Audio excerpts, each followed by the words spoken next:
Alô, pessoal da Híbrido, bom dia, boa tarde, boa noite. Estamos aqui para mais um garimpo da Híbrido, um garimpo que eu diria, um garimpo extra. Esperando aqui um anúncio do representante do Brasil no próximo Oscar, que é algo que sempre move as pessoas para o cinema nacional. Infelizmente, para alguns, é a única coisa que move para o cinema nacional. E, pô, uma grande felicidade que é a primeira vez que a gente vai debater o cinema nacional aqui no garimpo da Híbrido. Então vamos aproveitar esse hype para falar um pouco do cinema nacional, falar muito do Marte 1, que é o novo filme do Gabriel Martins, falar muito do filme anterior do Gabriel Martins, que é um dos meus preferidos, muito amo. E também vamos falar também dos filmes nacionais que já tentaram, concorreram, mas nenhum ganhou o Oscar.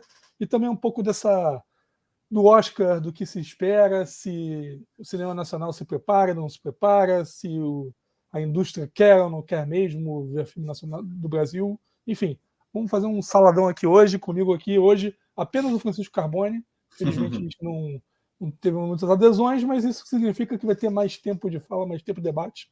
E aqui tem dois entusiastas de época de premiação, gostamos de conversar sobre isso, gostamos de especular, gostamos de fofoca. Então, acho que vai ser um excelente papo. E aí, Chico, tudo bem, cara? E aí, Cadu? Tranquilo. Fala aí pra gente. Primeiro, quando é que você viu Marte 1? E segundo, já pode falar sobre o filme, o que Tá. você achou, pode falar do cinema do Gabriel Martins, de onde ele está se inspirando também, que o cinema mineiro está voando nesses últimos anos, enfim. Fica livre aí, Chico, pode começar falando. Eu vi o filme uma semana antes da estreia, antes da premiação de Gramado. O filme saiu com 4 prêmios de Gramado, né? Já tinha ido muito bem em Sundance em janeiro, muitos elogios. Acho que esse é um dos motivos pelo qual as pessoas... ele foi escolhido, porque a gente precisa de ter filmes com representatividade internacional, né? Tipo, não apenas com... o filme que a gente acha que os americanos vão gostar, mas que, se possível, um filme que eles já tenham demonstrado ter gostado, entendeu? Que era o caso do Marte 1, já tinha sido exibido lá fora. Por mais que a academia esteja se internacionalizando, a gente sabe que ainda tem uma concentração muito grande de votante norte-americano, né? Então, se o filme já tiver embalado lá fora, ainda melhor. Era o caso do Marte 1, né? Eu gostei muito do filme, assim como você, eu sou muito entusiasta do cinema do Gabriel Martins e do cinema da Filmes de Plástico, que a Filmes de Plástico realiza há 13 anos, né? A produtora mineira foi inaugurada em 2009. Já tivemos um bom punhado de longas aí e ainda mais de curtas-metragens, né? Tipo, acho que foram, pelas minhas contas, se eu não estiver errado, acho que foram 6 longas até agora, ou 7, alguma coisa assim. Acho que 6, que eu lembre 6. E eu gosto muito, acho que são filmes que têm muita interconexão entre eles, né? Tipo, o Marte 1 se comunica muito com Temporada, que se comunica muito com No Coração do Mundo, que se comunica de alguma forma com A Felicidade das Coisas também, e com Ela Volta na Quinta, então nem se fala. Então são filmes que têm um lugar de conexão ali através do naturalismo, da naturalidade, de uma expressão que as pessoas estão ficando com raiva, que sempre existiu e que está cada vez mais em voga no cinema nacional, mas que as pessoas estão meio que rançosas dela, mas que eu, por mim, tô bem, tô de boa, que é o tal do cinema de afeto. Eu acho que a Filmes de Plástico ela se presta muito a esse cinema e eu não tenho nenhuma objeção a ele. E o Marte 1 especificamente, de tudo que eu li que aconteceu em Gramado, que foi uma catarse, eu diria que parecido aconteceu aqui na cabine paulista, e as pessoas saíram bem emocionadas, bem mexidas mesmo com a sessão, com o que o filme promove em matéria de reflexão sobre o Brasil de hoje, sobre as pessoas que necessariamente constituem o Brasil, né, que não é um Brasil de alto da pirâmide, mas de meio para baixo, né, tipo uma família comum, preta, e isso é muito impactante de assistir. A gente tem poucos filmes, ainda temos poucos filmes, a Filmes de Plástico corre muito atrás disso, né, tipo o André Novaes de Oliveira, ele é um representante muito forte desse cinema preto, e o Gabriel Martins também. É sempre interessante comentar aqui que o Gabriel é o primeiro diretor preto selecionado para representar o Brasil para o Oscar. Nenhum outro tinha acontecido antes dele. E acho que a gente está muito bem representado, independente das chances que a gente tem. Eu acho que a gente tinha bons concorrentes no debate. A gente tinha, na lista final, né, chegaram A Mãe, do Cristiano Burlan, que também estava em Gramado, A Viagem de Pedro, da Laís Bodansky, que também está nos cinemas, O Pacificado, do Paxton Winters, que passou mês passado nos cinemas, O Carvão, da Carolina Markovics, que deve estrear até o fim do ano, e o Paloma, do Marcelo Gomes, que também estreia até o fim do ano. Desses 6, eu já vi 4, ainda não vi nem o Carvão, nem o... Não, acho que só o Carvão que eu não vi. Não, o Carvão e o A Mãe. Eu não vi nem o Carvão nem o A Mãe, os outros eu já vi. Eram todos filmes de...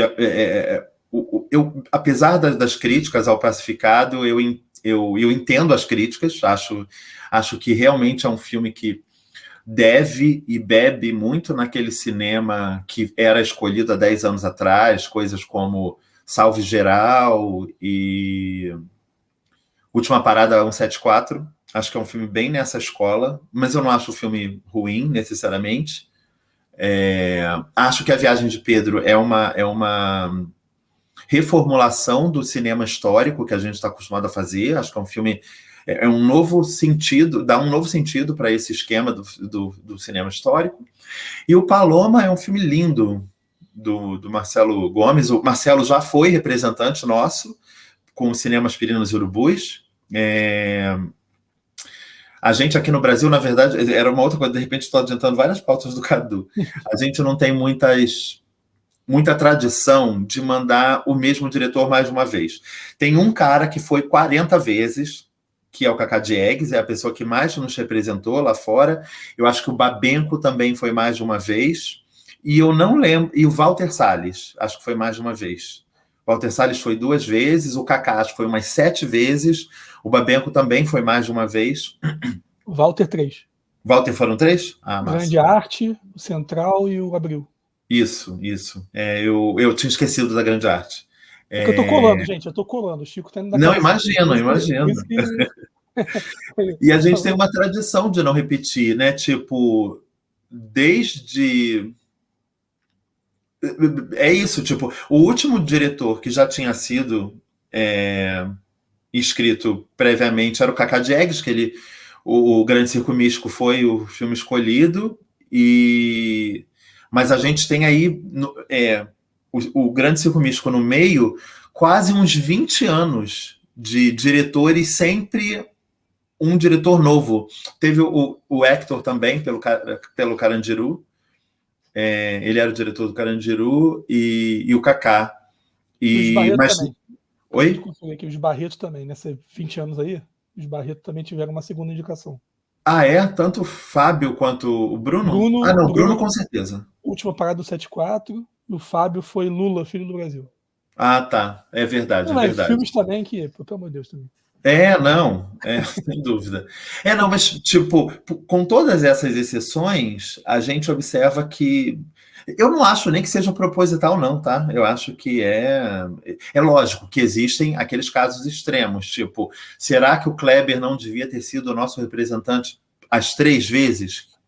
Que ele, pelo menos uma delas sim, né? Naquele ano vergonhoso, onde o Aquarius levou uma pernada de Pequeno Segredo. No ano do Bacurau, ele estava enfrentando A Vida Invisível, que era um filme grande. Então, até hoje existe esse debate, qual era o melhor, quem deveria ter sido, e aí, lógico, como A Vida Invisível não conseguiu ser indicado, as pessoas vão morrer dizendo que Bacurau seria indicado com absoluta certeza, enfim, mas eu já estou avançando muito no tema. E isso no ano do Parasita, né?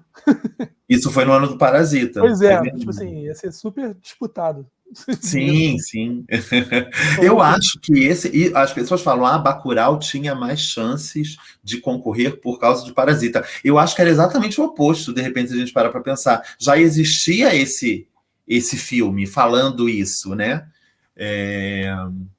Mas falando de Marte 1, cara, tipo, é um filme lindo, né? Tipo, não tem muito o que falar além disso, não. É um filme bem interpretado, bem dirigido, bem roteirizado. É um filme de fácil comunicação popular. Aliás, isso também é uma característica da filmes de plástico. Ele fala de coisas muito simples que as pessoas captam de uma maneira muito fácil. Enfim, e eu acho que é um filme que algumas pessoas, não é a minha opinião, mas algumas pessoas falaram que acharam interessante, ou boa, ou acertada a escolha do Marte 1, porque o filme se comunicaria de alguma forma com o último vencedor do Oscar, No Ritmo do Coração, né? A partir do momento que esses dois filmes falam sobre famílias comuns resolvendo seus dilemas ali cotidianos, vamos dizer assim. Eu não vou nem dizer o quão melhor eu acho que Marte 1 seja em relação ao No Ritmo do Coração. Me diz o nome da pessoa que comparou aí que eu vou bater, né? Não. Não vou fazer essa maldade, Cadu. Mas a pessoa falou de boa, entendeu? Porque ele falou, tipo assim, não, eu amei Marte 1, acho maravilhoso e acho que o filme tem chance, sim. Afinal, eles acabaram de premiar No Ritmo do Coração. Eu falei, tomara. Se No Ritmo do Coração ajudar Marte 1 a ser indicado, eu vou achar maravilhoso. Alguma coisa esse filme fez de certo. Se o custo for esse, eu aceito. Tá É verdade. E você, Cadu, você que tá fresquinho de Marte 1, o que você fala? Tô. Eu vi num dia, cara, foi a segunda, que é um dia que lota o cinema aqui no Estação, né? Tava lotada a sessão. Inclusive, eu acho que tinha muita gente que devia conhecer o Gabriel, porque muita gente falou, valeu, Gabriel, tô aqui durante a sessão, então acho que tinha uma galera de cinema mesmo que foi ver o filme no dia. Pode considerar, é o dia barato depois do lançamento, né? Cadu, e tinha também o fato de que era o dia que o filme foi escolhido, né? Então as pessoas correram pro cinema. Puf. Pois é. Inclusive eu. Cara, eu fui sem ler nada. Isso eu não li nem sinopse. Não fui ler nada. Só tinha a cara do garoto olhando pra lua. Nem era Marte, né? Era a lua. E, cara, eu me emocionei. Eu me emocionei também. Vou te falar que cenas ali, acho que principalmente as cenas do garoto falando com a irmã e falando vendo as coisas. Aquela questão, né, do popular com a ciência, né? E aí ele já vendo como é difícil sonhar com tão pouca idade, né? E aí você, enfim, a família ali é o microcosmo, um painel, eu acho que é um painel do Brasil.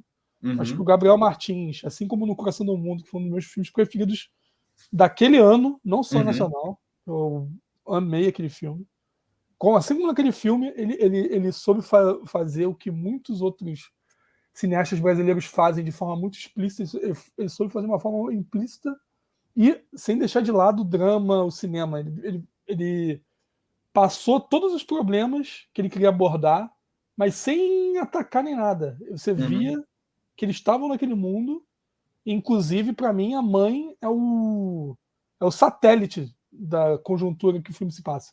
Né? Para mim, o desfecho é brilhante até, inclusive, quanto a isso. Né?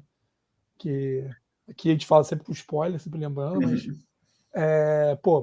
aquela questão, que é a grande questão misteriosa, digamos assim, do filme, que era aquela questão dela do ruído, de sentir que estava passando azar, tal. E aí no final, quando ele vê a família reunida em paz de novo, pensando no futuro, com otimismo e tal, ela relaxou e apagou. Entendeu? Foi literalmente isso, entendeu? Então é bem legal. Tem a questão da representatividade, a questão de empoderamento que está na filha. Tem a questão do brasileiro antigo tradicional, que, pô, ele é o cara do bem, é o cara que ajuda todo mundo, mas também tem as questões dele de época, de achar que filho tem que fazer o que ele manda, filha tem que fazer o que mulher tem que fazer. E aí tem essa contradição da doçura com a regra de uma sociedade, que é uma sociedade que, talvez em sua maioria, não seja nem a minoria que eles vivem.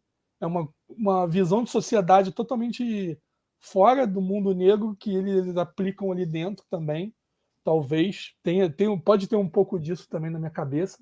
E o garoto, né, cara? O garoto que é o grande negócio que, pô, tem a metáfora daquele mundo que estão vivendo, que não é à toa que Marte é vermelha, não é à toa que ela é distante pra cacete, não é à toa que o mundo dele só vai poder mudar quando tiver idade para participar da colonização de Marte, distanciada em milhões de quilômetros. Ou seja, é uma visão de quem acabou de entrar num mundo totalmente diferente daquele que colocaram eles naquela situação de uma filha está na faculdade, um garoto está estudando, tal, assim, e ver o futuro se alargar demais. Eu acho que é a melhor metáfora possível. E ele discutindo com a inocência dele o que ele quer alcançar, e as pessoas em volta olhando, legal você sonhar e tal, mas com aquela visão de quem é adulto já está vendo que a situação não está tão fácil assim. Eu acho que tudo isso acaba misturando, e aí o espectador deve embalar nisso, cada um deve se sensibilizar com uma fração disso, mas no final o conjunto da obra é isso, cara. O Gabriel Martins, assim como ele usou o gênero policial para falar de desigualdade no outro filme, ele usou aqui não um gênero de ficção científica, mas um tema científico de questão do interesse do garoto na ciência, para embalar um drama que, pô, é um drama que você vê em qualquer filme de qualquer nacionalidade. E, pô, é muito legal ver o cinema nacional totalmente conectado também com narrativas clássicas, entendeu? Porque, na minha opinião, pelo menos, diferente do Temporada, por exemplo, que é um filmaço também, mas é uma narrativa totalmente diferente. Não tem trilha sonora, é um negócio muito mais naturalista, realista. Esse tem trilha sonora, tem a questão do som, tem clichês, tem as piadinhas, o pessoal riu muito na sessão, tem humor, usa muito bem o futebol no lado bom de cultura, né? A questão do cara ser aficionado por futebol, ver o futebol como futuro, o único futuro que presta para um garoto é o futebol, entendeu? Então, ele junta isso tudo, e eu acho que ele faz um conjunto muito bom de análise que num cenário ruim, como o eterno otimismo do brasileiro acaba sobrevivendo mesmo a isso. Eu acho que, para mim, o filme fala muito do brasileiro, e é o brasileiro sentado numa família negra, que a maioria do Brasil é uma família negra. Ele consegue sintetizar muito bem isso naquela cosmologia de uma Belo Horizonte chegando, né, no governo Bolsonaro. E até fiz um paralelo num filme que eu não acho nem tão bom, mas é parecido, né? Que é o Domingo, aquele da família gaúcha, só que aí é o posse do Lula, eles são uma família burguesa. Então, assim, é um pouco parecido, um pouco parecido nessa temática, obviamente diferente, o outro se passa num lugar só, o Marte 1 já é um negócio muito mais amplo, enfim, mas assim, é uma comparação de como dois filmes podem ser tão diferentes e tá abordando mais ou menos a mesma coisa, a transição política dentro do ambiente familiar do cidadão que ou votou ou não votou naquele cenário, daquela mudança, né? Então, bem interessante. Eu gostei muito do filme. Eu fiquei muito orgulhoso dessa escolha do Brasil.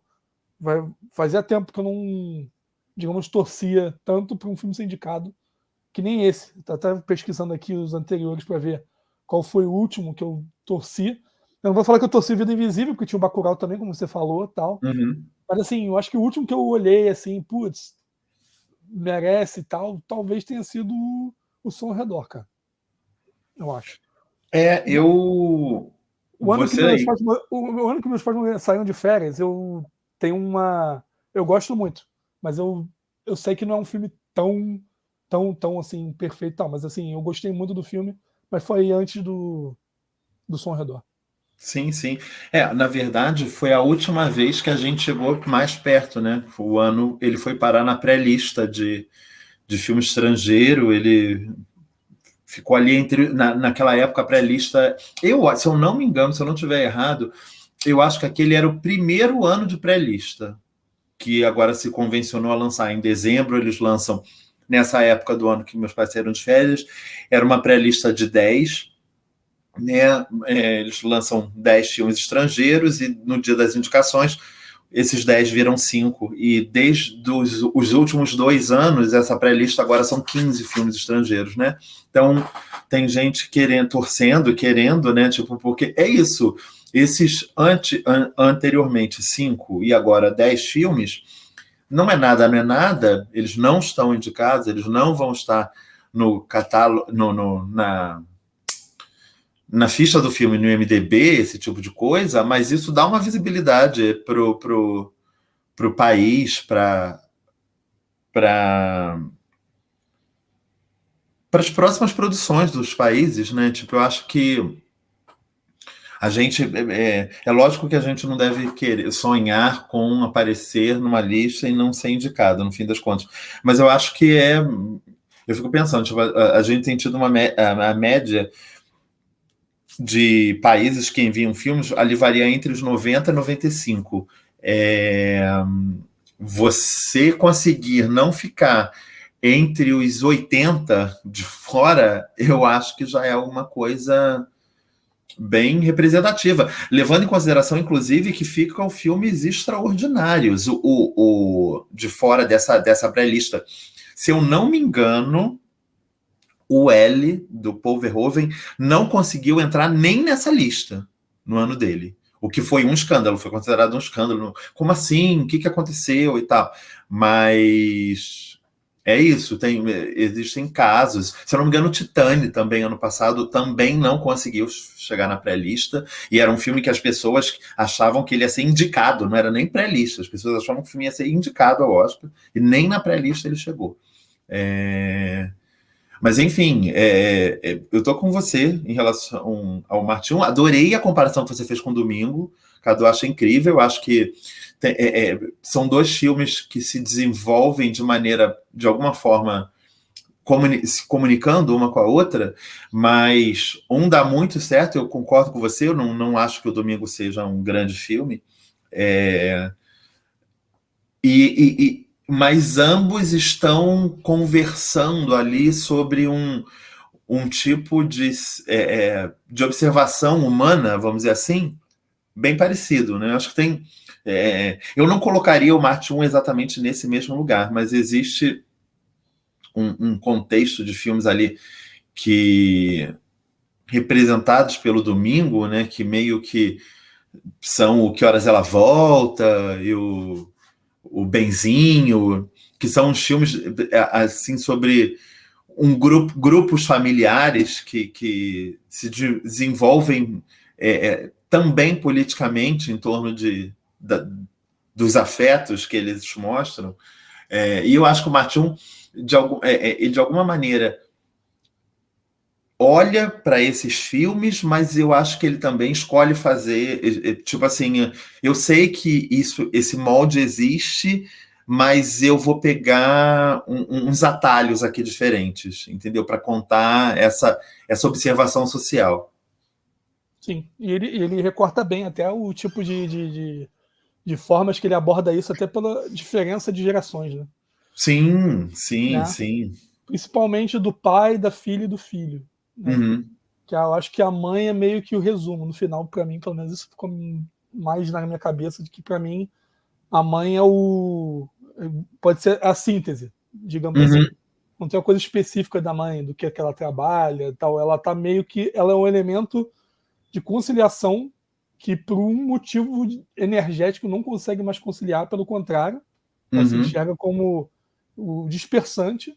E Uhum. aí o detalhe final que eu coloquei, que no final, a cena final, ela tá apagada, dormindo, relaxada, é o sinal de que a reconciliação voltou, né? E que, pô, assim, aí entrando um pouquinho só de política aqui, quem, pô, minimamente decente, teve aquele dezembro e o Réveillon e dia 1º do pós-Bolsonaro, sentiu exatamente daquela forma. Cara, que mundo é esse que elegeu e vai vir daqui para frente, né? Principalmente a Uhum. galera da cultura, né? Acho que Sim. isso é muito forte para um realizador colocar isso numa história, porque acho que passou pela cabeça, todo mundo trabalha com cinema, né? É um filme que foi gestado dentro desse contexto, né? Ele é um filme que foi feito pouco antes da pandemia, mas já vivendo esse governo que a gente está vivendo hoje, que é um governo que não olhou para isso, né? Tipo, a gente sabe que todos os governos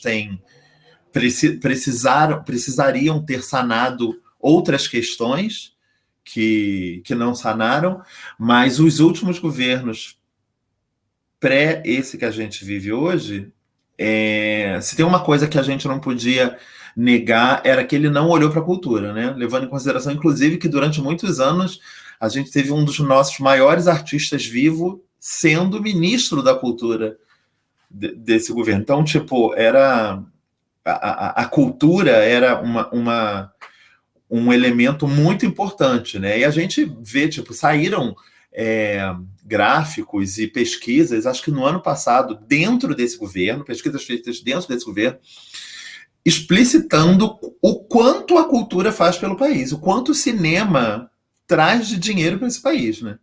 Uhum. Sim, é uma coisa que Então, os micro trabalhos invisíveis que ninguém olha, né? Que é o do serviço, sim, sim. principalmente.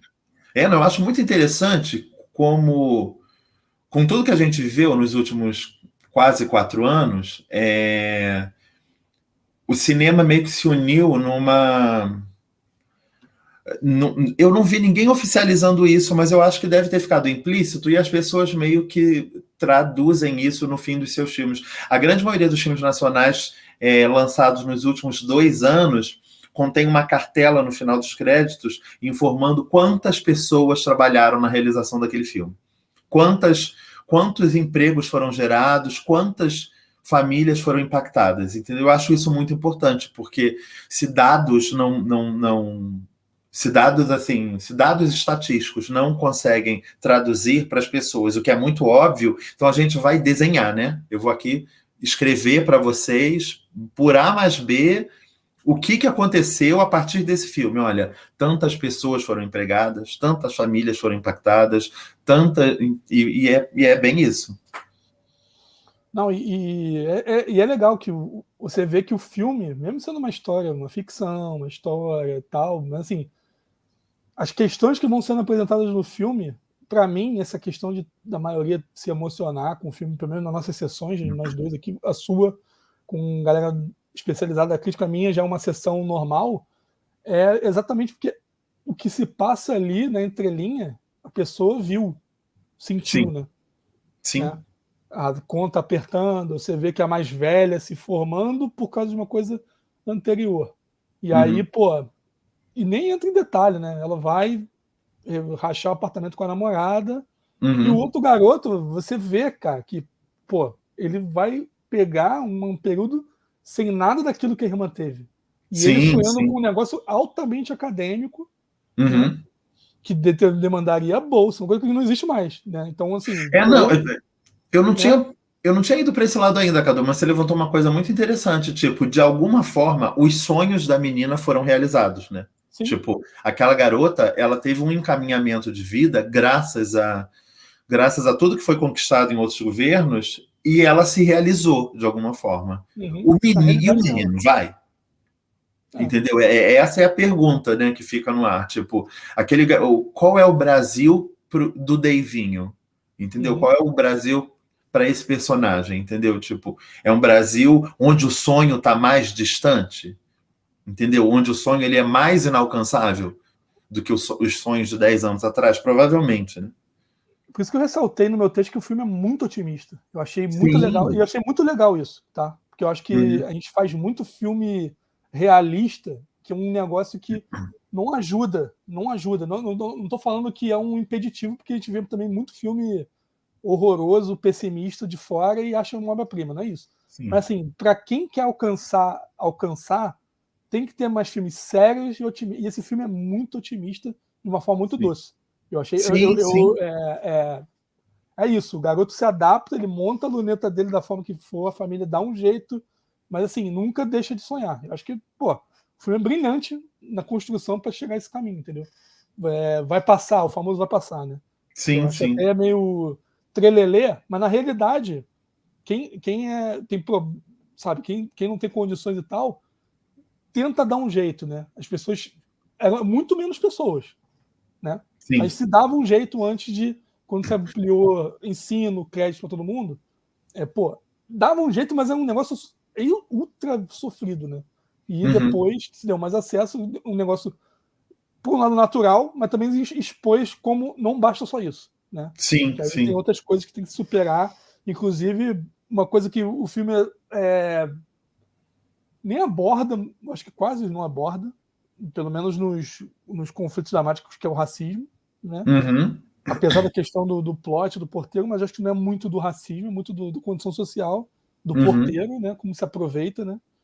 E, cara, realmente, se tem um filme que representa o Brasil, é esse. Assim, é um filme que representa o Brasil. Você olha assim, cara, esse filme fala sobre o Brasil. De uma forma de cinema, assim, super sutil, nada explanativa e ataca todo mundo sem abordar nada, sem panfletar nem nada.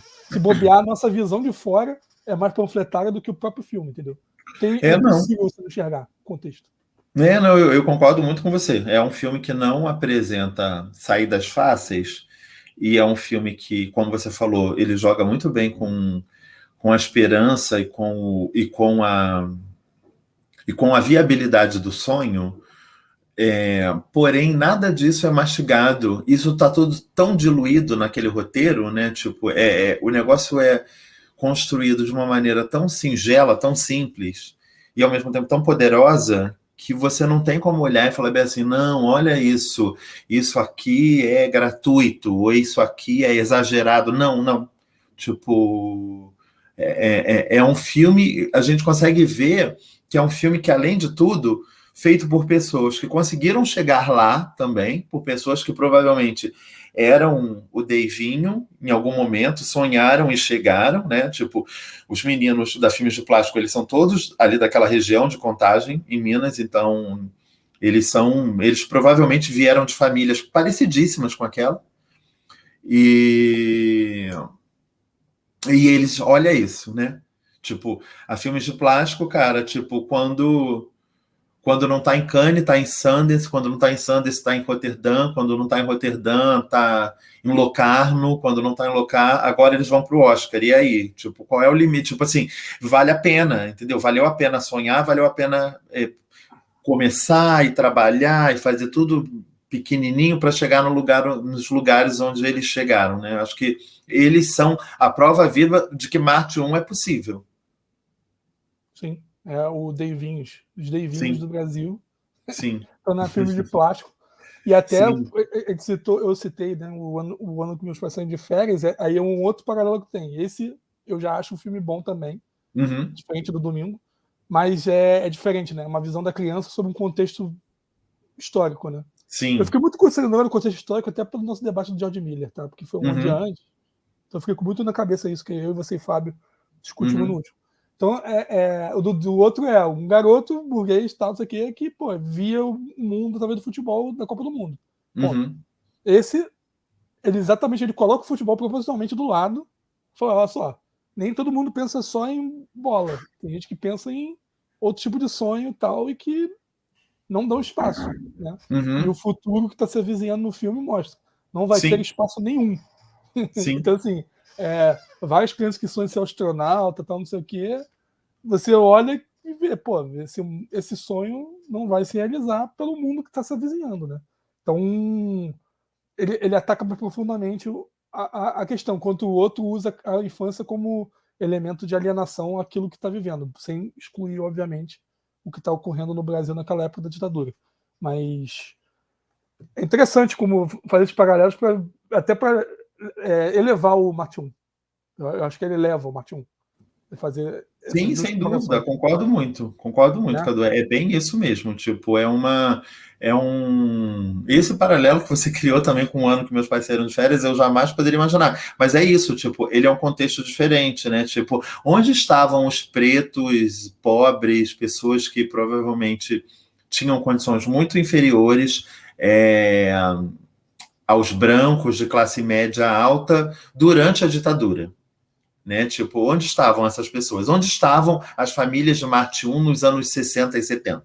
Entendeu? Por onde, o que eles conseguiam ali, né? Tipo, O Ano que Meus Pais Saíram de Férias, ele é um filme que eu gosto muito também, concordo com você, né? Acho um filme ótimo, mas ele é um filme que fala sobre contextos familiares e recorte histórico sob um ponto de vista que talvez a gente já tenha visto muitas vezes, né? Tipo, aquele ponto de vista e esse recorte especificamente, embora eu ache que ainda temos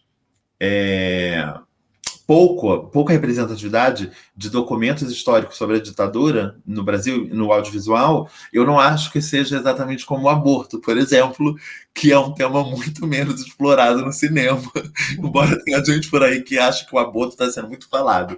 Mas, enfim, eu acho que a ditadura ela é muito...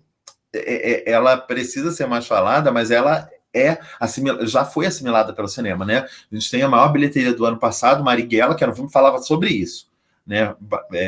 Enfim, é isso, entendeu? De alguma forma a gente está começando a olhar para outros núcleos sociais brasileiros, né? E vendo o que eles conseguem se desenvolver enquanto sociedade e enquanto núcleo familiar também. E é interessante também que acho que talvez também o que eu me apegue um pouco a esse cinema do pessoal aí da Filme de Plástico é que um dos meus cineastas favoritos nacionais é o Leon Risman, que falava de família, só que num aspecto mais militante, né? Mais sim, militante. sim. Até porque naquela época tinha que se falar também disso, né? Sim, o Leão viveu numa época que era isso, né? Tipo, talvez a Filmes de Plástico, se existisse nos anos 70, falaria sobre militância, né? Talvez, tipo, como a Filmes de Plástico ela é composta por 4 fundadores, né? Um deles é branco, os outros 3 são negros. Talvez eles olhassem para o que essa negritude estava fazendo naquele período. Mas provavelmente eles falariam sobre as coisas que o Leon falava, né? E aí eu vou fazer agora aqui um paralelo de provocação, que eu queria saber a sua opinião também, de muita coisa que a gente ouve, que foi muito falado, falam-se ainda, né? Principalmente quando se fala de Cidade de Deus, que foi uma outra abordagem anterior a essa que se focou muito em favelas, principalmente do Rio de Janeiro, né? Que aí se mostrou uma história também se aplicando a um gênero, realizado de uma forma muito bem feita, na minha opinião, pelo Fernando Meirelles e pela equipe dele, tanto é que foi reconhecido lá fora, com o que tinha aqui dentro, né? E que aí teve vários desdobramentos disso, mas sempre focando a vida da favela e alguma coisa de criminalidade. Seja carcerária, pode ser organização criminal, pode ser parada policial, incidentes como Parada na 174, tanto o doc quanto o filme. Né? E depois você colocou, na época dos anti-heróis de TV americana, eles colocam o policial no centro do negócio, que é a Tropa de Elite. Que Sim. aí se mistura. Mas, enfim, usaram, na minha opinião, né? Porque eu ouvi a sua.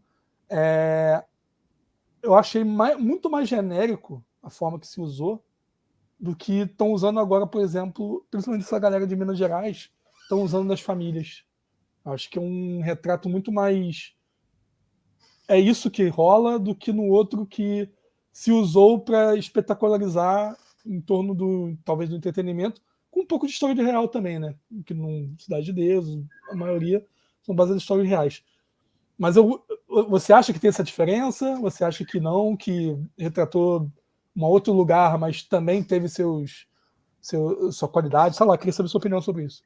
Eu acho que esse tema se diluiu, Cadu. Eu não sei dizer, posso estar enganado aqui, mas eu acho que Cidade de Deus, eu acho que de alguma forma, eu sei que são filmes completamente diferentes, mas eu acho que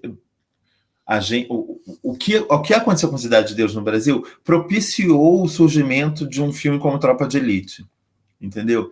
Então, eu acho que existe uma semelhança entre Tropa de Elite e os outros filmes que eu citei, que foram escolhidos para o Oscar também, o último, A Parada 174, o Salve Geral, e parece que tem uma conexão menos direta com Cidade de Deus, mas eu acho que essa comunicação existe, entendeu? Entre o Cidade de Deus, o Carandiru, o Tropa de Elite, 1 e 2, o Salvo Geral, o Última Parada, esse Pacificado desse ano, entendeu? Acho que são filmes...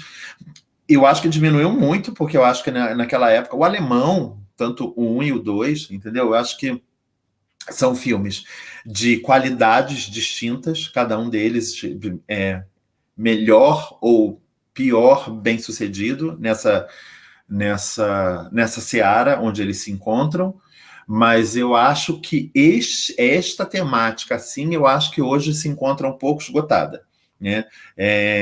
Esse ano a gente teve, além do lançamento do Pacificado, finalmente, né? O Pacificado é um filme que ganhou o Festival de São Sebastião em 2019, né? E, tipo, foi impedido de estrear até hoje por conta da pandemia. Era um filme que tinha que ter... Ele originalmente teria estreado em 2020, foi sendo adiado por conta da pandemia. Mas a gente também teve o lançamento do Alemão 2, que era um filme que também estava pronto e também deveria ter sido lançado durante a pandemia, e eu particularmente acho o Alemão 2 superior ao Pacificado.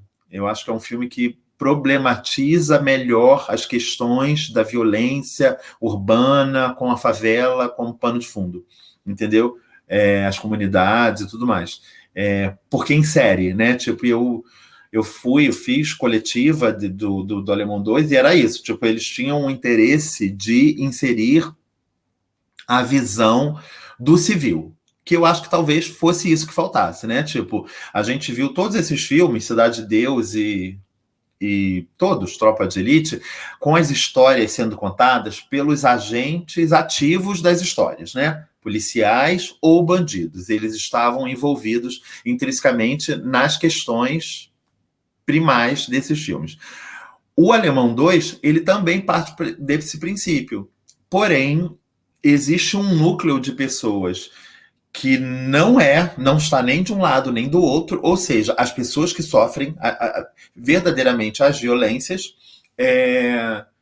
e que não era ouvido por esses filmes, né? E que não foi ouvido pelo Tropa de Elite, que não foi ouvido pelo Cidade de Deus, que não foi ouvido pelo Pacificado, porque eu tenho uma amiga que ela fala, tipo, é bizarro o Pacificado, né? Porque, tipo, todas as pessoas que o filme mostra daquela favela, elas estão, de alguma forma, interligadas ao mundo do crime, de maneira direta ou indireta, e é mais ou menos isso. No Alemão 2, não, tipo, a gente tem um grupo de pessoas ali que, coitado, só vê a bala passar, entendeu?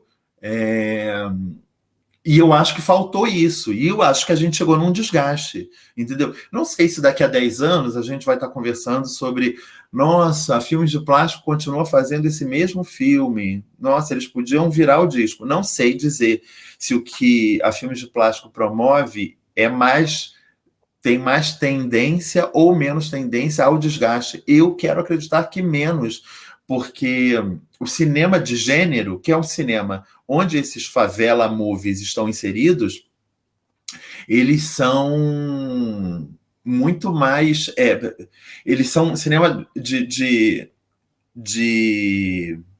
chegada muito mais forte, entendeu? O cinema que a Filmes de Plástico promove e adjacências, né? Porque a gente vê outras pessoas fazendo esse tipo de filme no Brasil, ele é um cinema de maturação, um cinema que eu acho que tende a ficar mais com o público porque tem uma identificação, porque é isso, tipo, no fim das contas, é lógico que podem, sei lá,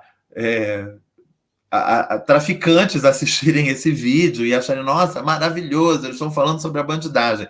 Mas a gente da cultura, a gente crítico, jornalista, cineasta, ator, tende a comunicar mais com um público que não tenha a ver com a área criminosa ou criminal, vamos dizer assim. Então, no fim das contas, o que eu estou querendo dizer? A identificação. Tipo, por mais extraordinário que seja a Cidade de Deus, eu jamais vou negar isso.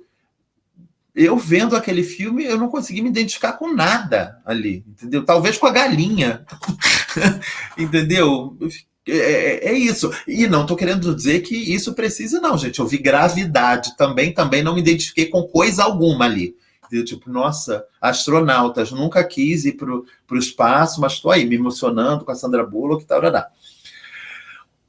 há filmes de plástico e esse cinema, tipo, filmes como, sei lá, o próprio Paloma, como eu citei, o sei lá, coisas como Benzinho, como Nossos Pais. Esses filmes, eu acho que eles tendem a criar uma identificação maior porque a gente conhece aquelas pessoas, né?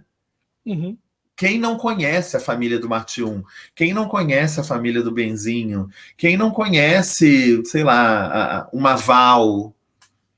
Quem não conhece uma Jéssica, entendeu? Tipo, essas pessoas estão ao nosso redor, entendeu? Então, eu acho que a tendência é esses filmes se desgastarem menos, esse movimento cinematográfico se desgastar menos e a gente continuar se identificando com essas histórias. E tem até um aspecto aqui que quando você foi falando, principalmente do microcosmo aqui da filme de plástico, eu fui pensando, por exemplo, cara, tem que pensar também um pouco no título do filme, até para abrir os olhos, né, das pessoas. Por exemplo, cara, para mim, No Coração do Mundo só não ganhou dinheiro porque se chamava No Coração do Mundo, cara, porque é um filme totalmente que brasileiro adora ver na TV. A gente chegou a comentar sobre isso na época, né, Cadu? Foi? Tipo, esse filme devia estar passando em todos os subúrbios de todo o país, porque é um filme, primeiro, sobre o subúrbio, né? Onde as pessoas facilmente se identificam. Eu estava lendo que o Marte 1 vai ser expandido e vai entrar em multiplexes, não sei quantos Cinemarques a partir de amanhã. Acho maravilhoso, tem que entrar em todos. Mas eu quero acreditar que ele esteja entrando em Madureira também, em Campo Grande também, para citar bairros aí no Rio. Entendeu? É isso, cara. Porque são essas pessoas olham para Marte 1 e falam: caramba, isso são os meus vizinhos, isso é a minha tia, isso, entendeu? E esses locais em horários bons também, porque. Sim, sem dúvida. Não adianta passar um horário, né? Foi você, Cadu, que falou que o filme estava passando só em um horário? 15 para as 7. Foi Aí, 15 para as 7, cara. Se eu não trabalho entendeu? em casa, ninguém consegue sair do trabalho e ir 15 para as Sim, 7, entendeu? Não tem sim. como. Não, tipo, é isso, tipo, eu acho que esse tipo de filme tem que chegar na classe média alta, super tem, que até porque empatia a gente tem que trabalhar todos os dias. Mas é um filme que esses filmes todos que eu estou citando e tantos outros, sei lá, como Nossos Pais, entendeu? São filmes que eles dialogam muito com a pessoa comum. E aí eu fico pensando, cara, por que o brasileiro só precisa ver o filme do Leandro Hassum, da Ingrid Guimarães, entendeu? Por quê? Por que as pessoas acham que um público de menos favorecido monetariamente não consegue se tocar com um filme como, sei lá, eu vou pegar até um exemplo da Netflix, que é um filme que chegou em tese em todo mundo. Por que as classes menos favorecidas não se identificariam com Sete Prisioneiros, por exemplo? Uhum. Entendeu? Tipo, por que as pessoas... É isso, por que as pessoas não veriam um filme como... O povo ama lá do garotinho lá que, pô, sofre o filme todo lá, e líder de streaming, do Pijama, né? Menino do Pijama Listrada? É um sofrimento absurdo, Sim. diferente, óbvio, do Sete Prisioneiros, mas, pô, é a mesma coisa. Sim. Sabe? Esses paralelos que eu não entendo, assim, o filme é basicamente a mesma raiz, assim, pô, só porque é nacional não vai ter. E você falou de chegar em novas regiões. Chegar em novas regiões é chegar no multiplex, porque essas regiões, hoje em dia, cinema é só esse modelo de multiplex, né? Sim. Campo Grande e tal. Não tem mais cinema de rua nesses lugares. Sim, então, se não chegar no multiplex, não expande. Não tem jeito. Não, exatamente, Cadu. Tipo, é isso. Tipo, a gente conta quantos cinemas de rua tem em cada grande metrópole. Não tô nem falando em cada cidade, não. A gente conta nos dedos, tipo, quantos cinemas de rua existem no Rio, quantos cinemas de rua existem em São Paulo. São poucos, não são muitos, entendeu? Você vai ao cinema dentro de um shopping, você vai ao cinema e compra uma infinidade de coisas. E eu nem estou falando de pipoca e refrigerante, não. Porque é isso, tipo, é uma máquina, né? Tipo, o shopping te leva para o cinema, mas também quer que você vá ao McDonald's, à loja americana, a uma papelaria que tem lá dentro e por aí. E é isso aí tudo. Se você for almoçar e jantar também melhor aqui dentro, fique aqui, entendeu? Você consegue... Aqui é um mundo, faça tudo aqui dentro, entendeu? Enfim, e a gente é de uma época onde a gente ia a cinema de rua, verdadeiramente, né? Tipo, meus primeiros 15 anos de cinema foram alimentados à base do cinema de rua, entendeu? Muitos anos. Eu comecei a ir ao cinema de shopping, mas ainda tinha muito cinema de rua próximo à minha casa e eu os frequentava, entendeu? Eu vi... Um dia a gente estava falando sobre Mortal Kombat. Eu vi Mortal Kombat no cinema de rua. Eu vi... É isso, tipo, eu vi assédio sexual no cinema de rua. Eu vi Independence Day em cinema de rua. Não vi em cinema de shopping. Né? Hoje em dia, o que é o cinema de rua? Cadê? Onde estão os cinemas de rua? Né? Eu estava conversando no dia sobre o Festival do Rio e a Premiere Brasil, que é a principal vitrine do cinema nacional, ela nos últimos anos estava acontecendo no Lagoon, que fechou, que não existe mais, né? Que não é um cinema, que em tese era até um cinema de rua, né? De alguma forma, porque o Lagoon era só o Lagoon, né? Não existia nada ali dentro, era o Lagoon só. Mas enfim, era um cinema de rua de classe altíssima. Enfim, e me passou pela minha cabeça assim como uma pluma o sonho de que as sessões da Premiere Brasil voltassem para o Odeon, mas já fui informado que não voltarão. Entendeu? Que eles saíram provavelmente do Lagoon para o shopping da Gávea.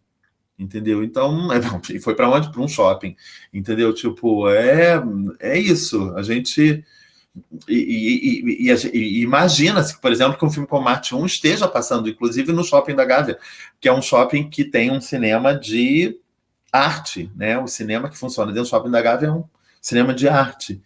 Enfim, arte para quem, né? Talvez a influência dos atores, diretores que moram na Gávea, né? Pode ser. Que é Pode ser. A Globo sendo Jardim Botânico. O Uber fica R$10 para todo mundo, né? Isso, exatamente. Talvez ainda resista por causa disso. Tem um teatro grande lá. Exatamente. Né? Então, é um berço da cultura. Sim. Não é uma cultura elitista, né? Mas é uma cultura. Sim, sem dúvida. Olha aqui, olhando aqui no Oscar, que curioso, né? Tudo bem que isso aqui é meio óbvio que eu vou falar agora.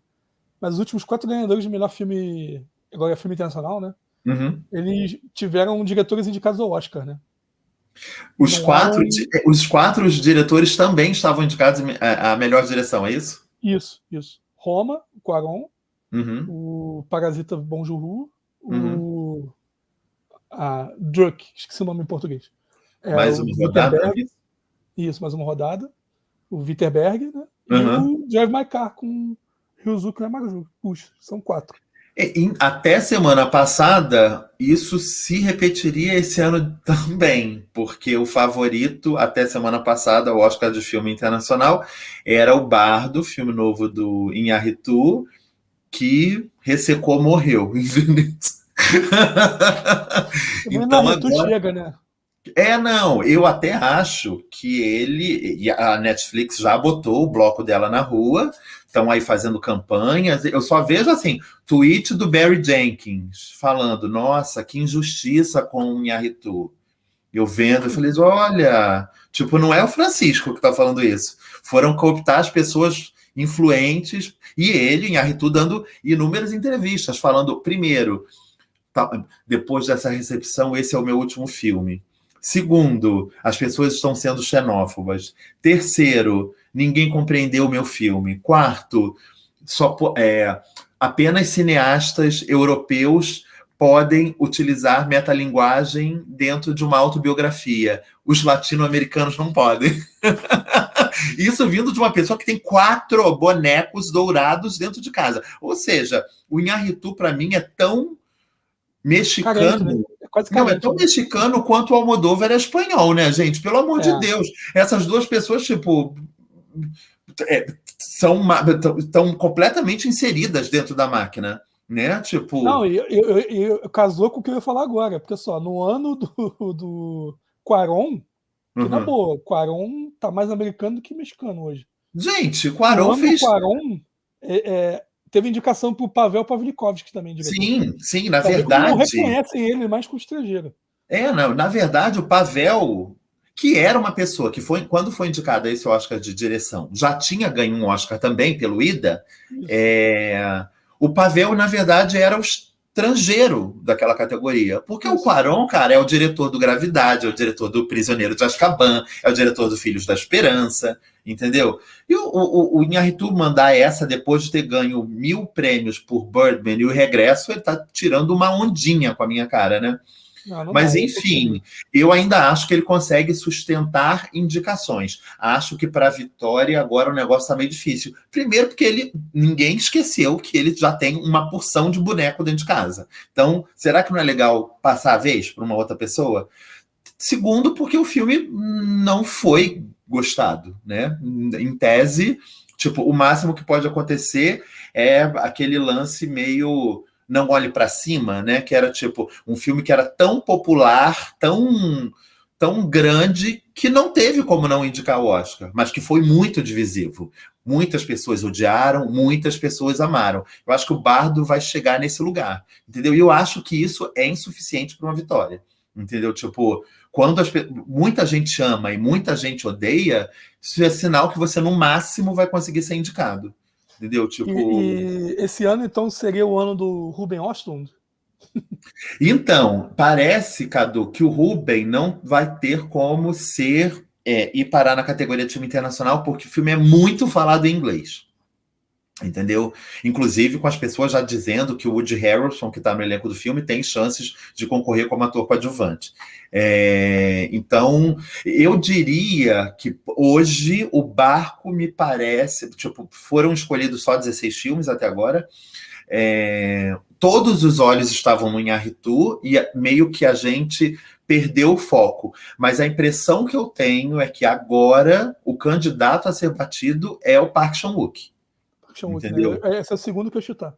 É o Decision to Live. É um filme que fez muito sucesso em Cannes, ganhou o prêmio de direção em Cannes, e as críticas americanas do filme são até mais entusiasmadas do que as críticas do resto do mundo. Então, acho... E é um cara que, pegando essa tradição, Cuarón, Iñárritu, Bong Joon-ho, essa galera toda, é uma pessoa que também já está inserida nos Estados Unidos, né? Já fez filme com Nicole Kidman, né? Já fez filme com uma galera, já fez filme falado em inglês. Então, tipo... Já fizeram um remake do filme dele. Sim, não é, ele é um estrangeiro assimilado, né? Tipo, o estranho vai continuar sendo o Hamaguchi, para mim, que é uma pessoa que tem poucos filmes no currículo, com um filme de 3 horas de duração, que aparentemente se comunicaria pouco com as grandes massas e teve inúmeras indicações, inclusive ganhou. Isso, para mim, a gente vai levar essa dúvida adiante aí, mas que bom que ganhou. Foi indicado até pelo Barack Obama, esse filme. Sim. Eu acho que chegou numa hora, virou meio uma pressão. Pode ser que a gente ainda vá ver nascer. Tipo, tem um outro filme que já foi escolhido. Esse filme me parece um filme antigo, um filme estrangeiro antigo, que é o remake do Nada de Novo no Front, feito pela Alemanha. É um filme da Netflix que vai estrear em novembro, se eu não me engano, na Netflix, fim de outubro, início de novembro. Ele não é apenas um remake alemão de Nada de Novo no Front. Ele é a visão alemã sobre aquela passagem, entendeu? Sobre aqueles eventos, entendeu? Então, ele é um remake e, ao mesmo tempo, não é. Entendeu? Tipo, só que é isso, ele me parece um vencedor de 20 anos atrás. Não sei dizer se esse filme ainda ganha, mas é um filme que está com hype, sem sombra de dúvida. Entendeu? E a gente tem que ver também, ultimamente não tem sido o caso, né? Mas o que mandarão os países da primeira linha, né? O que vai mandar a França, o que vai mandar a Itália, o que vai mandar a Espanha, o que vai mandar a Dinamarca, entendeu? São os países que têm feito a diferença, no fim das contas. O Irã vai mandar o Farhad? Então, o Irã ainda não escolheu. Não, o Farhad, ele era o filme do ano passado. O A Hero. O A Hero era o filme do ano passado, né? Quase entrou. O A Hero, ele foi, inclusive, para a pré-lista, né? Inclusive, foi um filme que as pessoas imaginaram levaram um susto quando ele não foi indicado, porque tudo levava a crer que seria. O filme meio óbvio do Irã esse ano seria o filme do Jafar Panahi, que passa amanhã em Veneza. Ele está na competição de Veneza e vai ser exibido amanhã. Só que quais são as condições de Jafar hoje? Ele foi preso mais uma vez, está em prisão domiciliar de novo. O governo ainda está passando, ou o Irã, a Academia Iraniana de Cinema, já consegue fazer como a Academia Brasileira e passar ao largo do governo para mandar o seu melhor candidato, entendeu? Tipo, como é que está? Isso ainda não é muito incrustado, as relações entre cultura e governo no Irã, muito mais do que a gente é hoje, entendeu? Tipo, não sei ainda qual é o filme do Irã, mas o filme do Panahi era um excelente candidato, independente do que ele vá receber de resultado. Até porque tem um filme iraniano que passou no Festival de Cannes desse ano, que é o filme do Rian Abbasi, que é o diretor daquele Border. Você chegou a ver o filme O Border? Vi. O Rian Abbasi, ele é um cineasta de... É isso, é o Holy Spider. Ele é ele nasceu no Irã, mas foi criado na Dinamarca. Ou seja, o Holy Spider está na pré-lista da Dinamarca para representar a Dinamarca. Embora seja um filme todo passado no Irã, sobre mulheres de burca que são assassinadas por um serial killer no Irã, entendeu? Eu acho essas coisas muito bizarras, né? Tipo, o Canadá, por exemplo, o Canadá escolheu o candidato dele desse ano. É um filme sobre um artista chinês, falado em mandarim, passado na China. Eu fiquei olhando e falei, gente, esse filme representa o Canadá onde? No quê? Mas enfim, vamos lá, né? A globalização, né? E o Canadá tem essa tradição, cara. O Canadá já foi indicado ao Oscar de melhor filme internacional por um filme indiano, que era aquele As Margens do Rio Sagrado, que era um filme todo passado na Índia, com personagens indianos, e já foi indicado ao Oscar internacional por um filme sul-africano, que era aquele Feiticeira de Guerra, que era um filme todo passado na África do Sul. Eu nunca consegui entender, mas enfim, eles têm essa tradição de mandar filmes de outras línguas passados em outros lugares e conseguirem a indicação. E tem um outro cara também que fortinho que pode entrar também, é do Japão, o Koreeda, né? Então, o que aconteceu? O Japão já escolheu o candidato dele, não é o Koreeda, e reza a lenda que o Koreeda não poderia ser escolhido porque o filme do Koreeda foi rodado na Coreia, ou seja, tem países que não são certos. O Canadá faz tudo errado, o Japão faz certo. O filme do Koreeda foi rodado na Coreia, com personagens coreanos, era coprodução coreana, sul-coreana, com maior participação da Coreia. Então, o Japão nem pôde escolher ele. Né? E a Coreia foi de Park Chan-wook, entendeu? Já tinha um outro candidato. E nenhuma chance da Polônia botar os Skolimowski, não, né? Eu gostaria, hein, de ver o burrinho sendo indicado ao Oscar. Não, ele já foi, é o escolhido da Polônia. É o filme do Skolimowski, tá escolhido já, é ele mesmo. Eu ia achar incrível, não vi o filme ainda, mas, gente, um filme sobre um burro, é isso. Eu queria muito ver esse filme indicado. Eu vi o nome dele no festival lá que o Alexandre matou os números de inveja hoje. Sim, nossa, tipo, eu nem sei que festival é aquele, depois eu vou procurar VIF, não é isso? É de Vancouver. É de Vancouver? Nossa, festival. E a gente acha que o mundo vive à base de Toronto, né? Gente, olha isso, o festival em Vancouver vai ter uma seleção do melhor de Toronto, Veneza, Cannes, Locarno, é isso? Provavelmente Toronto deve ser tipo a Mostra de São Paulo e Vancouver meio que o Festival do Rio, entendeu? Sim, deve ser uma coisa assim, é isso, vai levar muita coisa. Nossa, morri de inveja da Alexandre. É esse mês, né, o festival, não é isso? Isso. O filme vai passar lá, o I.O. mesmo. Eu vi o nome dele lá, do Skolimowski, que eu lembrei, deve ser o filme do negócio. E tem também o do Lucas Dont lá, o belga, ele já foi... A Bélgica ainda não escolheu, mas provavelmente deve ser ele. Ele provavelmente vai ficar na disputa com os Irmãos Dardenne, que teve um filme que também ganhou prêmio em Cannes. né? Então, mas eu acho meio óbvio que vai. Bom, primeiro porque os Dardenne já foram escolhidos da Bélgica, sei lá, 8 vezes, 9 vezes, entendeu? Não dá para sempre ser eles. Segundo, porque esse filme do Lucas Dont fez bem mais barulho, entendeu? Então, acho que vai ser ele mesmo. Tipo, esse filme é um filme que pode ser um rival, uma pedra no sapato do Park Chan-wook, entendeu? E os Dardennes é tão Cannes que até rima com Cannes, né? Eles sempre ganham alguma coisa em Cannes, né? Sempre, é impressionante, gente. Roteiro, diretor. Sim. Sempre estão circulando. Então, assim, realmente, é bem capaz da Bélgica botar. Se bem que eles nunca foram indicados ao Oscar, viu? Pelo que eu vi aqui. Os Dardennes nunca foram. Eles são sempre escolhidos, mas nunca foram indicados ao Oscar. É estranhíssimo. Entendeu? Eles já teve aquele caso da Marion Cotillard, que foi indicada ao Oscar de melhor atriz pelo 2 Dias e uma Noite. O filme não foi indicado a nenhuma outra categoria. Foi só essa mesmo. Deve ter cuspido algum Oscar, alguma coisa tipo. Assim, esse panorama é bom para mostrar que, pô, se Marte 1 conseguir entrar entre os indicados, é um puta passo, né? Cara, sem dúvida. Vem um monte de gente aí, cara. Tipo, a França... A gente está gravando o áudio num dia onde passou em Veneza um filme francês que foi um sacode, entendeu? Pode ser, inclusive, um representante da França, que é o filme da Alice Diop, irmã da Mate Diop, que foi indicada ao Oscar pelo Atlantique. A Alice Diop está fazendo a estreia dela em longas-metragens ficcionais. Ela era uma documentarista. Esse é o primeiro filme dela de ficção, e é um filme sobre uma mulher condenada por um assassinato. Então é um filme extremamente feminista, entendeu? Então, tipo, é isso. E o filme foi já é considerado um dos filmes mais elogiados de Veneza. Então, a França, olha, tem um outro filmaço que pode mandar, entendeu? Enfim. Veneza hoje em dia é um puta chamativo mais pro Oscar do que qualquer outro, né? Sem dúvida, Cadu. Tipo, um amigo ontem veio me perguntar o que foi mal falado em Veneza. Eu falei, pouquíssima coisa.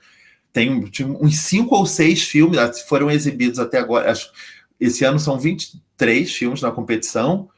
Só faltam 4 serem exibidos. Dos 19 que foram exibidos até agora, uns 5, tipo, e aí eu coloco entre 5 o Bardo, né, o Ruído Branco do Noah Baumbach também não teve boa chance, mas uns 5 não foram tratados como, nossa, bem bom, daí para cima.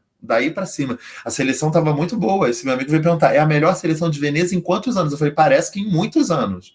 Entendeu? Tipo, tem muita coisa muito boa. E os filmes que faltam, esses 4 que faltam ser exibidos, tem o Panahi, tem o Blonde, do Andrew Dominik, que passa amanhã também. Ou seja, mais chances de filmes bons vindo por aí. E a crítica criando uma nova forma de cotação, né? Depois da nota das estrelas, agora tem minutos de aplauso. Ai, cara, isso cansa, né? E as pessoas ficam disputando, cara. Não, 8. Não, mas eu 11. Não, mas esse aqui foi 10,5. Caramba, gente. Até foi engraçado isso, porque eu tô lendo esse negócio de Veneza, né? E aí o que aconteceu em Marte 1? Aplaudiram a sessão. Só que não foi nem um minuto. As pessoas aplaudiram e foi embora. Mas que bom, filme? né? Você aplaudiu algum filme?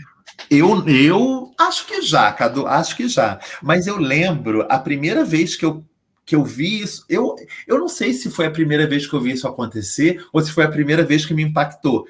Você vai rir, porque realmente é risível. Como assim as pessoas aplaudiram esse filme? As pessoas na minha sessão aplaudiram muito Lendas da Paixão. Muito. Enlouquecidamente. Fiquei olhando, eu falei, gente, o que aconteceu? Isso para mim era uma coisa nova, porque a gente estava ali 94/95, eu estava tendo contato com isso das primeiras vezes. Pessoas aplaudirem uma sessão de cinema. Mas, enfim, acho legal que as pessoas aplaudam o Marte 1. O último que eu tinha visto aplaudir tinha sido o Bacurau. Uhum. E aí, beleza, eu acho que também... Olha isso! E antes desse, aí foi esse um filme que a gente ama, que é o Bohemian Rhapsody. Ai. Foi no Roxy essa. Isso aí foi no Roxy. Mas até aí tinha gente cantando, né? Quem aplaudia, pô? Tinha gente cantando. Não, gente, eu vi o Bohemian Rhapsody numa sessão no Estação. Eu fui ver o filme. Não sei por que eu fui ver esse filme no Estação, gente. Não lembro, acho que era o horário bom, acho que era isso. Eu perdi cabine, porque a cabine do filme foi durante a Mostra de São Paulo, eu estava cobrindo a mostra, e aí eu voltei para o Rio, ainda morava no Rio na época. Quando eu voltei, a cabine do Rio também já tinha acontecido, entendeu? E eu perdi, eu só vi o filme depois que ele estreou. E aí eu fui ver ele, eu acho que foi uma coisa assim, tipo, eu fui para uma cabine, e aí à tarde eu fui ver o Bohemian, e aí o horário que era bom era esse. Era uma sessão que estava cheia, porque era a primeira semana do filme, e as pessoas cantavam o filme todo. Cantavam. Cantavam muito. Todas as músicas. Começava uma música, as pessoas cantavam. Não lembro se teve aplauso. Agora, cantoria teve bastante. Não é o caso do Bohemian, mas assim, por exemplo, o filme do Elton John, acho que deveria ter legenda nas músicas. Cara, sabe uma coisa que eu já notei, Fazer Cadu? parte da Tipo, história. sim, a Netflix, bom, como você sabe, eu vejo bastante coisa da Netflix. A Netflix só dubla, só bota a legenda nas músicas quando elas se comunicam com a história. Quando é uma coisa, música, tocou uma música aqui no meio, não rola. Quando começa a pessoa a cantar e aparece a legenda, eu até presto atenção. Falei, vou prestar atenção, porque isso é batata. Que foi o Eu Tic acho Tic Boom, né? Tic Tic Boom sim, tinha legenda. sim, Tic Tic Boom foi bem isso, entendeu? Tipo, eles só legendam as músicas que têm conexão com a história. A música qualquer que tá tocando durante o filme vai passar despercebida. Enfim, eu acho bizarro, mas até porque, cara, muitas vezes aquela música não tá ali à toa tocando no filme, né? Tipo, ela tem um motivo ali. O diretor, o compositor da trilha sonora escolheu aquela música para botar ali, mesmo que seja uma música prévia ao filme, né? Uma composição gravada, né? Tipo, essa música tem um motivo para estar ali, né? O Paloma, do Marcelo Gomes, como eu falei que eu já vi, ele tem. Eu não vou nem falar qual é a música para não estragar o spoiler, mas eu vou falar qual é o artista. Tem uma música da Baby do Brasil que toca, que faz todo sentido essa música tocar ali. Não tá à toa. A letra da música se comunica com o filme. Fiquei ouvindo, eu falei, cara, tipo, não foi do tipo, tem nada para fazer, vou botar uma música da Baby aqui para tocar qualquer música. Não. É uma música que tem a ver com a temática do filme. Enfim. E é só para arrematar aqui, então, aqui o tema, tal, tudo, etc. Então, a gente pode dizer aqui que não existe uma fórmula pronta nem para um filme ser indicado ao Oscar e nem para um filme brasileiro ser indicado ao Oscar, no caso. Porque, assim, Não, Cadu. está citando aqui diretores nórdicos, Sim. iranianos e tal, e você vê, né, que os filmes indicados para esses países nunca também seguem uma regrinha, né? Mesmo sendo do mesmo diretor, não segue uma Sim. regrinha. Então, no caso do Brasil, não seria diferente, né? Por mais que talvez, na minha cabeça, o melodrama seja um negócio muito enraizado que talvez a gente saiba fazer muito bem. Mas não está claro isso. Não está. Não, não. As nossas escolhas, elas são muito disparatadas, né? Tipo, a gente escolheu Bingo, a gente escolheu o Palhaço, a gente escolheu o Pequeno Segredo. Eu não estou querendo nem dizer tipo, que são melhores ou piores, mas eu estou querendo dizer, desse ponto de vista que você perguntou agora, essas coisas meio que não se comunicam, entendeu? Eu não consigo ver. Eu acho que as pessoas lá fora devem olhar tipo assim, mas, nossa senhora, mas eles mandaram isso, e ano passado foi aquilo outro. São umas coisas muito, tipo, tá, não consegue ver uma comunicação. Eu acho que lá fora, embora sejam, sim, diretores façam filmes completamente diferentes, eu acho que o cinema americano, ele é muito refém da autoria, né? Então, tipo, o Thomas Vinterberg ganhou o Oscar há 2 anos atrás com o Druk.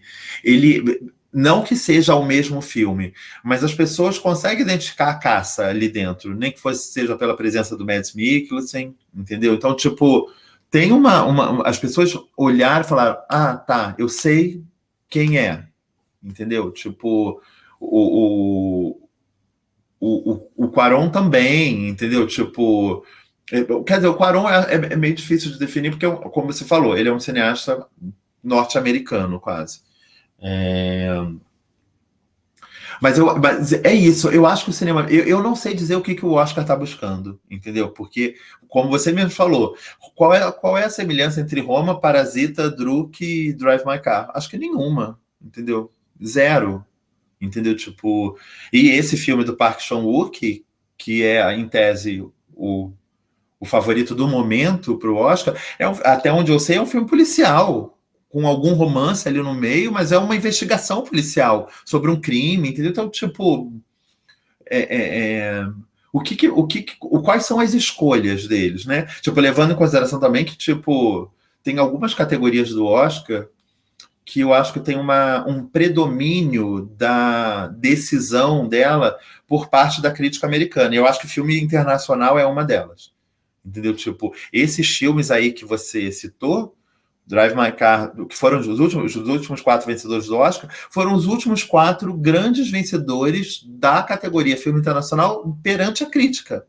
Eram os filmes que a crítica achava o melhor do ano mesmo, a crítica americana. Então, eu acho que esse encaminhamento que a crítica dá, eu acho que rola um comum acordo, entendeu? Tipo, é lógico que o Drive My Car, por exemplo, para mim vai morrer sendo um bicho fora da casinha. Eu acho que esse foi um ano que a crítica virou e falou assim: a gente cansou de mandar filmes que a gente sabia que a academia ia apreciar. Vamos pirar aqui agora e mandar um filme nosso, tipo, um filme mais desafiador. E a academia foi lá e comprou também. Então, o que mostra que a academia, ela meio que, quando ela se vê sem saber o que fazer, ela corre na opinião da crítica. O que vocês falaram? É isso que vocês falaram? Então a gente vai seguir isso aqui. Entendeu? Esse ano vai ter um ponto de desconforto porque não vai poder citar o Washington, de que está sendo favoritinho, né? Vai ter um momento de incerteza aí, entendeu? Então, olha só, tem uma coisa curiosa, né? Porque assim, o temático, e isso falou do autorismo, eu concordo. Eles reconhecem isso também. E talvez até uma bandeira de defesa para o pessoal as viúvas de Bacurau. Talvez. Uhum. O Kleber, cara, o Kleber é uma pessoa que já foi mandada.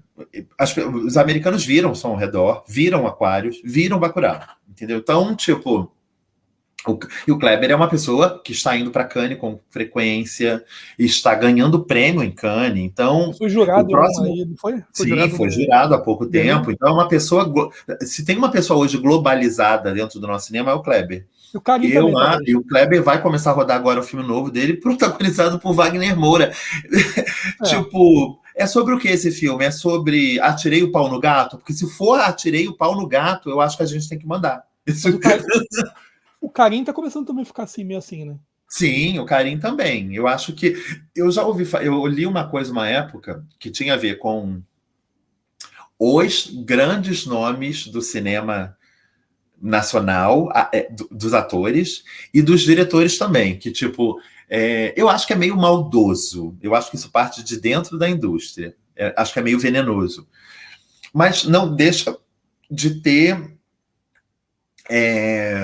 um reflexo. A gente consegue ver esse movimento mesmo, que é as pessoas, elas não conseguem conviver com mais de um nome. Então ficam ciclos que se mudam, né? Então, cinema americano, pegar os artistas primeiro, o cinema americano. O cinema brasileiro, a gente teve aquela onda de Rodrigo Santoro, uma onda de Matheus Nastergalli, uma onda de Selton Mello, uma onda de Lázaro Ramos, uma onda de Wagner Moura, uma onda de Irandir Santos, entendeu?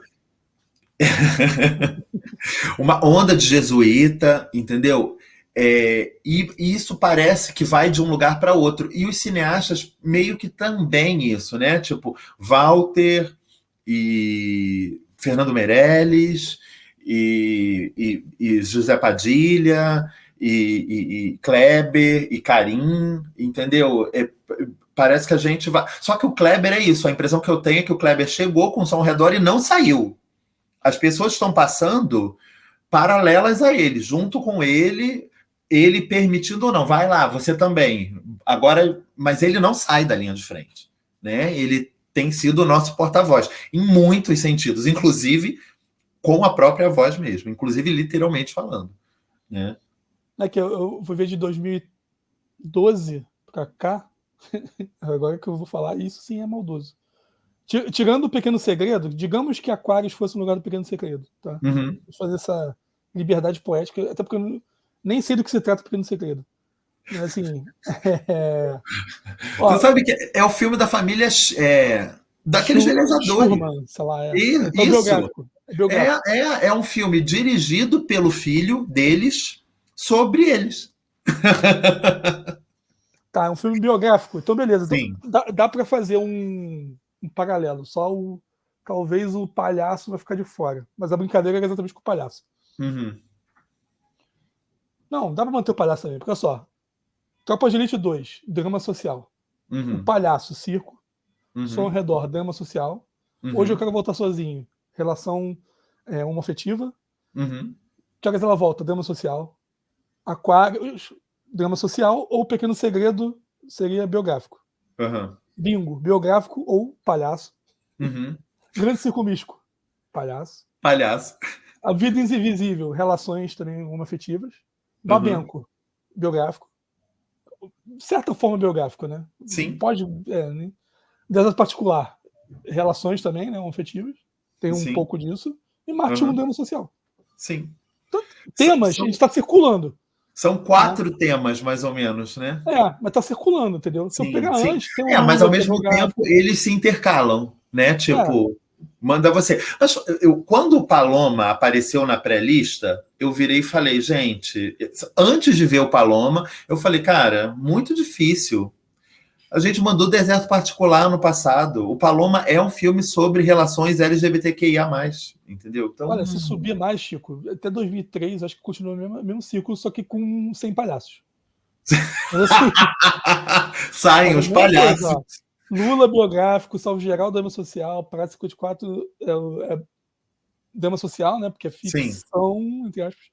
O ano que meus pais saíram de férias, aí eu não sei, não é drama social, é um filme diferente, beleza. Sim. Cinema As Finas Urubus é um filme também diferente. Dois Filhos Francisco, biográfico, Olga biográfico, Carandiru drama social, Cidade de Deus drama social.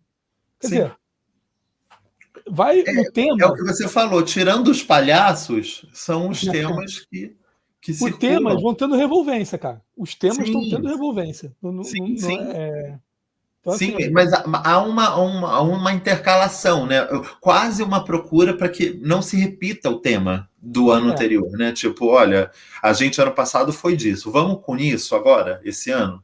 Eu acho interessante isso, entendeu? Eu lembro que na época as pessoas meteram pau no Babenco, na escolha do Babenco, é um documentário, jamais seremos indicados. Falei, gente, pelo amor de Deus, cara, tipo, Babenco, quantos outros diretores foram indicados? Se fizeram um documentário daqui a 20 anos sobre o Fernando Meirelles, eu sou a favor de mandar esse filme. Cara, não, e aí você compara, você já falou sobre isso, mas eu vou citar que nem o Fisco Nacional, agora os ganhadores. Olha lá. Uhum. Separação do Farhad, Amor do Hanek, A Grande Beleza do Sorrentino, Ida, do Pavlovsky, Saul, esqueci o nome em português, Filho de Saul. Filho de Saul, O Apartamento do Farhad, que aliás também era esse, não, era Tony Erdmann, né? Enfim. Era o Tony Erdmann. Isso daí era o que a gente devia fazer com o Pequeno Segredo e o Aquarius. Trocar esse vencedor aí. Troca esse vencedor. Cara, não foi o mesmo ano, não, né? Peraí, só falta ter sido o mesmo ano. Foi o mesmo ano, 2017. Foi o mesmo ano. Viu? Porra, então realmente as pessoas estavam doidas em 2017. Tava rolando uma água estragada no cano do mundo. Tava rolando uma... Depois vem Mulher Fantástica, do Lélio. Sim. Roma. Aí começa. Roma, Parasita, Outra Rodada e o Damacar. Um filme não tem nada a ver com o outro. Tem vários gêneros. Tem sim. tema para todos os gostos. E aí você vê umas coisas mais políticas do que outras. Por exemplo, o Apartamento foi totalmente político esse prêmio, porque o cara teve o visto negado um mês antes e eles foram lá e deram um prêmio. Uma Mulher Fantástica, cara, não preciso nem falar o quão político foi esse Oscar. Mas eu acho que tem isso. Eu acho que a academia ela gosta muito de reconhecer uma grande história vinda de um lugar que está muito em foco, entendeu? Tipo, o México, a Coreia do Sul, que era considerada amaldiçoada por um monte de gente, entendeu? Tipo, Era isso, tipo, a Parasita foi o primeiro filme da Coreia do Sul indicado ao Oscar na história. Nunca tinha tido um indicado, eles foram lá e ganharam. Então era... e isso com uma história, com os pelo menos 15 anos anteriores, pré-Parasita, quase todo ano a Coreia merecia ser indicada. Quase todo ano. Era Criada, era Old Boy, veio isso tudo. Era muito gigante o que estava acontecendo lá. E aí chegou uma hora que ficou inevitável. A Dinamarca, que para mim, tipo, a academia tem um caso de amor com a Dinamarca há alguns anos, entendeu? Tipo, a Dinamarca tem sido um país constante entre os indicados e com chances de vitória, com muita frequência. Não é à toa que eles foram indicados pelo Druk, aí ano passado já foram indicados pelo Flea de novo, entendeu? Enfim, eles têm tido uma constância. E o Drive My Car, que o Japão também é um país que, historicamente,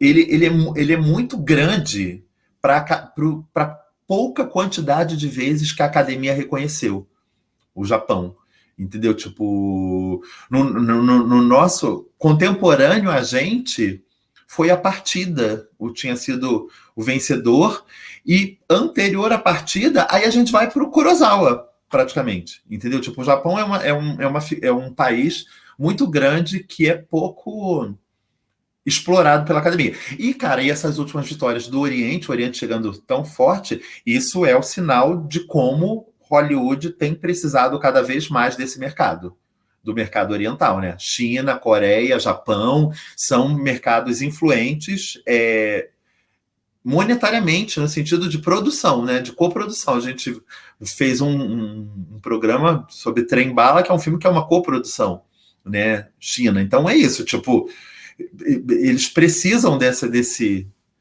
dessa comunicação hoje com o Oriente. Por isso que eles estão tão em voga. E só para matar o tema também, que adoram comparar cinema nacional com o argentino, né? Uhum. Vê lá também uma comédia, um suspense e um filme biográfico. Sim.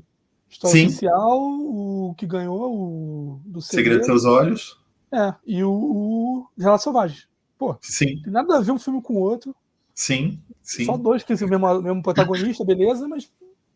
Olha, tipo, pegando a gente aqui de América Latina, tá? Tipo, o Brasil acho que vai cortar um dobradinho esse ano, o Martin, né? Com toda a nossa torcida pelo Martin, além do Bardo, né, que deve ser o candidato do México, óbvio, a gente parece que vai ter uma outra pedra chamada Argentina esse ano, porque o filme que passou em Veneza parece que é um dos fortes candidatos da Argentina. A Argentina ainda não escolheu.